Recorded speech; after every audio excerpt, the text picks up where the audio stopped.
Vetëm Allahun subhanahu wa taala falenderojmë dhe vetëm prej tij ndihmë udhëzim kërkojmë.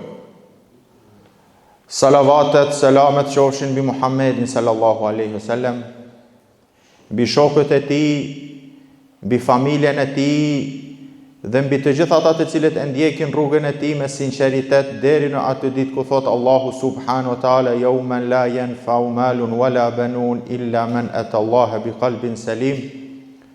Atë ditë nuk të ban dobi asgjë nga kjo botë vetëm ai që shkon tek Allahu me një zemër të pastër të sinqert për Allahun subhanahu wa taala.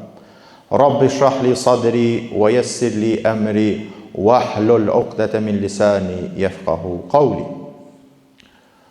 Thot Allahu subhanahu wa ta'ala: "Wa laqad karramna bani Adam wa hamalnahum fil barri wal bahr wa razaqnahum min at-tayyibat."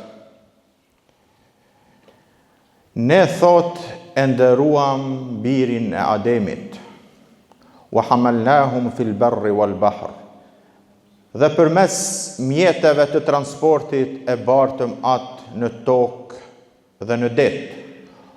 Wa razaqnahum min at-tayyibat, thot dhe e furnizuam nga gjërat më të mira që janë të mundshme.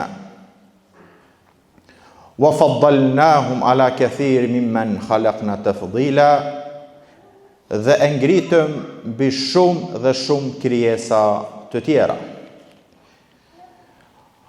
Allahu subhanahu wa taala në këtë ajet tregon se e nderoj birin e Ademit.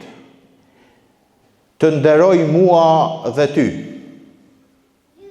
Dhe nderimi vjen duke na nderu në të gjitha mënyrat, fillimisht duke na krijuar në formën më të përsosur, wa laqad khalaqna al-insana fi ahsani taqwim.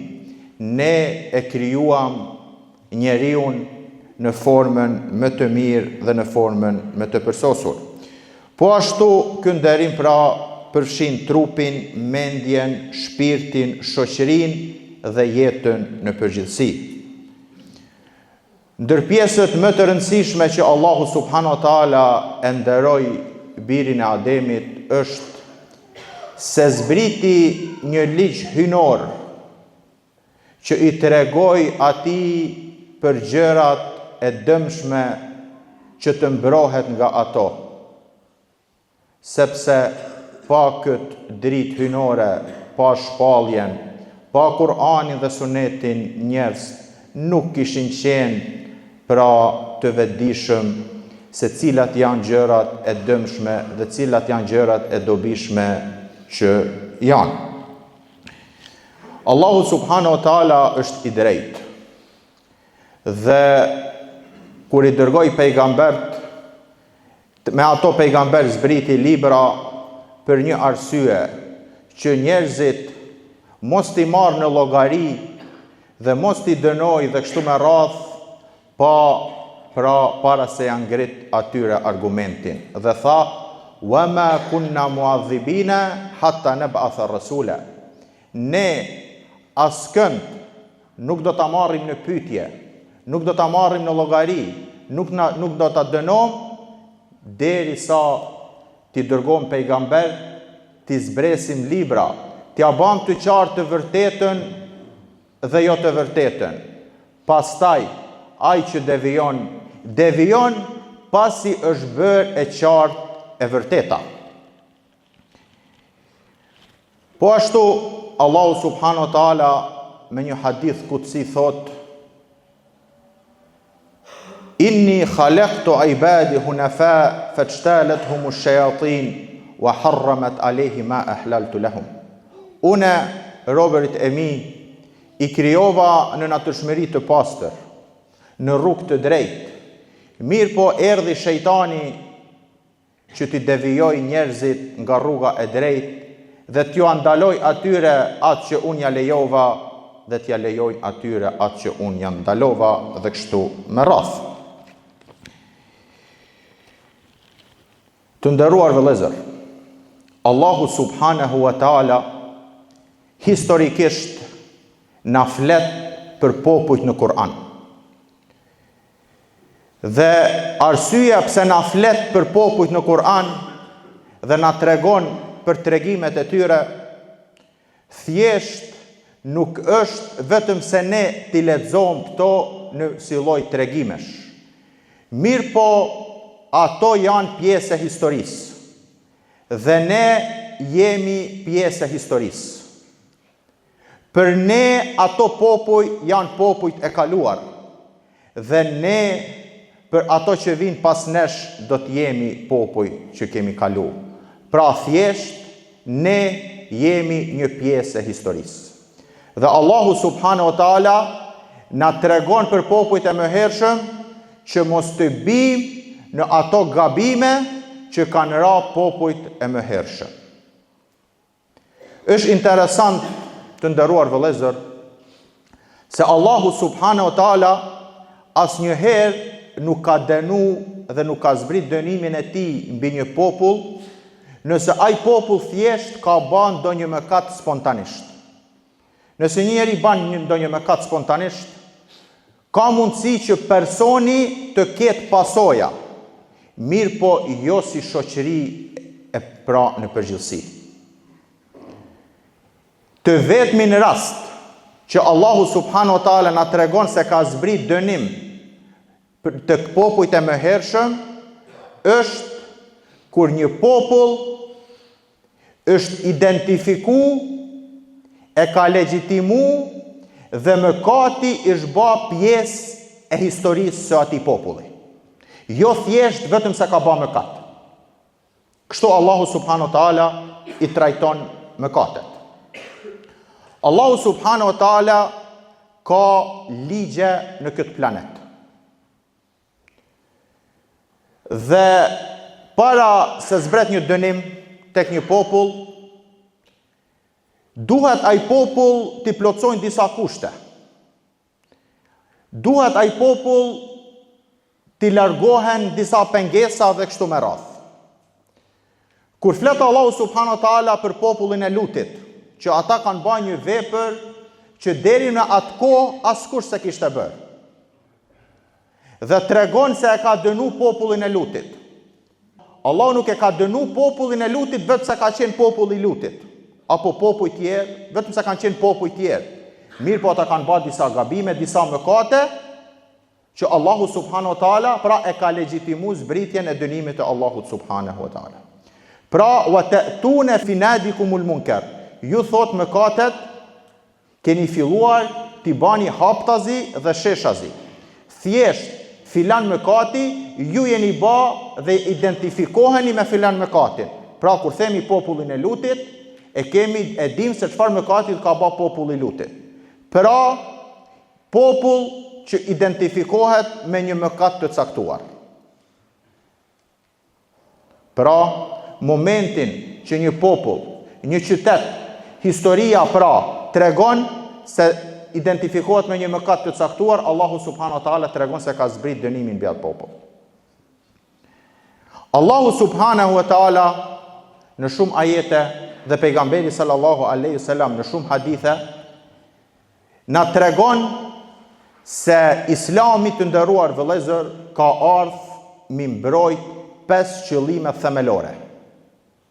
Pra, me mbrojt njeriu fenë e vet, jetën e vet, mendjen e vet, mendjen, logjikën, pasurinë dhe familjen. Pra, hynorja ka ardhur për këto 5 gjëra. Çdo gjë që e cenon këto 5 gjëra themelore, Allahu subhanahu wa taala i ka ndaluar. Pra, Allahu subhanahu wa taala kur i ka ndaluar disa gjëra, siç është alkooli, siç është droga, siç është homoseksualizmi, siç është imoraliteti kështu me radhë, të nderuar vëllezër, Allahu subhanahu wa taala nuk i ka ndaluar këto gjëra nga bëshlloku, hasha. Por këto gjëra cenojnë 5 gjërat themelore të jetës së njeriu.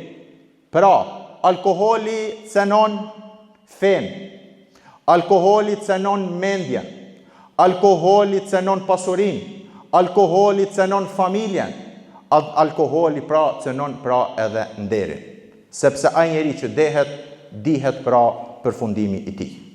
Pra njerëz kur flasin për ndalimet e dukurive negative, mos t'i kuptojmë se to janë kufizime të lirisë së njeriut, po thjesht këto janë në dobi të njeriut. Pra, çdo gjë që e dëmton njeriun, Allahu e ka ndalu, jo se Allahu subhanahu wa taala desht që të kufizojnë lirinë tënde. Të nderuar vëllezër, është bë pjesë e identitetit të qytetit tonë, me vite dhe me vite, në emër të festivaleve, që në ato festivale të pihet alkohol pa mas, në ato festivale të pihet drog pa mas, dhe në ato festivale të bëhen dukurit më negative të cilat ekzistojnë. Pra të nderuar vëllezër, nuk është problemi se një njeri të veprojë një mëkat, sepse Allahu subhanahu wa taala në brendësinë e njeriut ka kriju elemente që njeriu me ban mëkat, pastaj nga ky mëkat njeriu duhet të pendohet. Dhe nuk ka problemi një njeri me bën mëkat.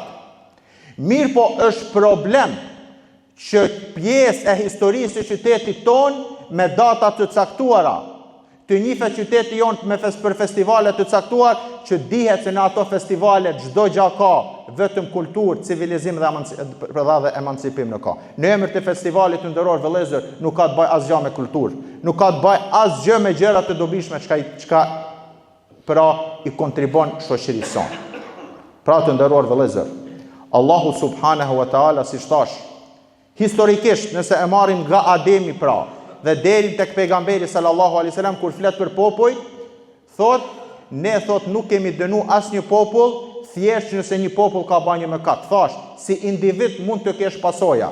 Mirë po, Allahu subhanahu wa taala ka dënu dhe ka zbrit dënimin e tij në ato popull që kur mëkati është bë pjesë e identitetit, kur mëkati është normalizu, kur mëkati bëhet haptazi dhe sheshazi, Allahu subhanahu wa taala tregon dhe thot, në këto momente askush pra nuk mund të jetë imun ndaj dënimit të Allahut subhanahu wa taala. Atëherë e kemi obligim fetar, e kemi obligim shoqëror dhe moral.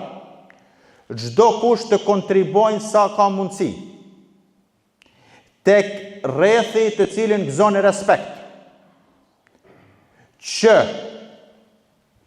mos shoqëria jonë mos të marrë pjesë në këto festivale. Sepse nuk ka haj në atë shoqëri e cila është e apasionuar dhe e dhanur mas drogës, alkoholit, imoralitetit dhe kështu me radhë. Nuk ka hajr, nuk ka dobi nga ajo shoqëri. E pyetën pejgamberin sallallahu alaihi wasallam një hadith dhe i thanë: "E nuhliku wa fina salihun?" A mund të zbrez dënimi Allahut dhe mes nesh ka njerëz të mirë? I thanë: "Nam", tha pejgamberi sallallahu alaihi wasallam, "idha kathura al-khabathu." Po, mund të zbrit dënimi Allahut edhe nëse në mesin ton ka njerëz të mirë, nëse përhapet e keqja. Pra, të vetmin rast ku Allahu subhanahu wa taala jep një lloj garancie që mos të zbrez dënimi i tij, është kur në atë mes ka njerëz që thrasin ende në të mirë dhe ndalojnë nga e keqja. Sepse mirësia e një personi kufizohet në vetveten e tij dhe nuk i ban dobi shoqërisë. Ajo që kërkohet është që ne mos të jemi njerëz të mirë për vetvete, por të jemi thirrës në të mirë.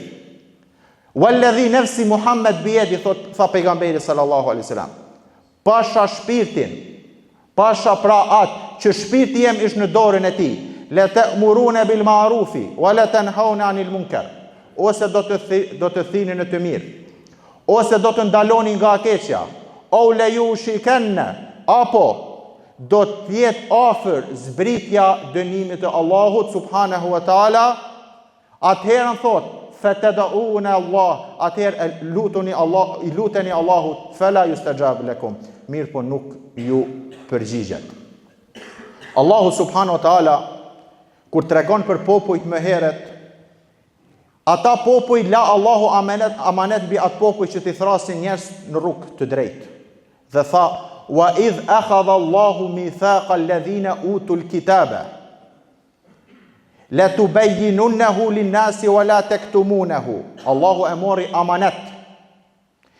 I tha të kujtoje o Muhammed, mos bje edhe ti pre dhe umeti dhe populli jat, mos të bin ashtu si shran ato që ishin para jush.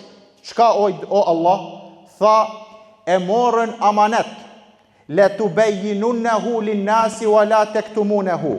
Do t'ja bani njerëzve të qartë dukurit negative. Do t'ja bani të qartë njerëzve të keqen. Do t'ja bani të qartë njerëzve të mirën. La tubayyinunnahu lin-nas wa la taktumuna. Dhe nuk do ta mshefni. Fanabadhuhu wara'a dhuhurihim.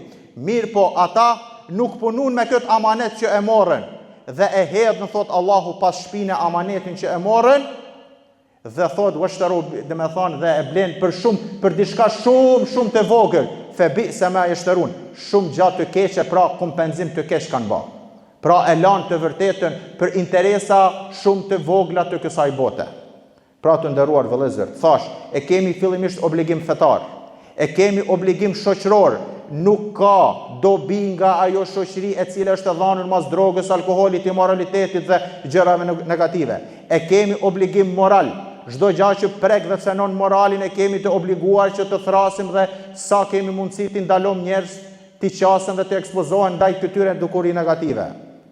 E vetmja mënyrë pra është që Allahu subhanahu wa taala jep garanci mos zbritjes së dënimit të tij derisa të ketë njerëz që thrasin në të mirë dhe ndalojnë nga e keqja, çdo kush varësisht mundësisë. E lutim Allahun subhanahu wa taala me na bë prej atyre që thrasin në të mirë dhe ndalojnë nga e keqja.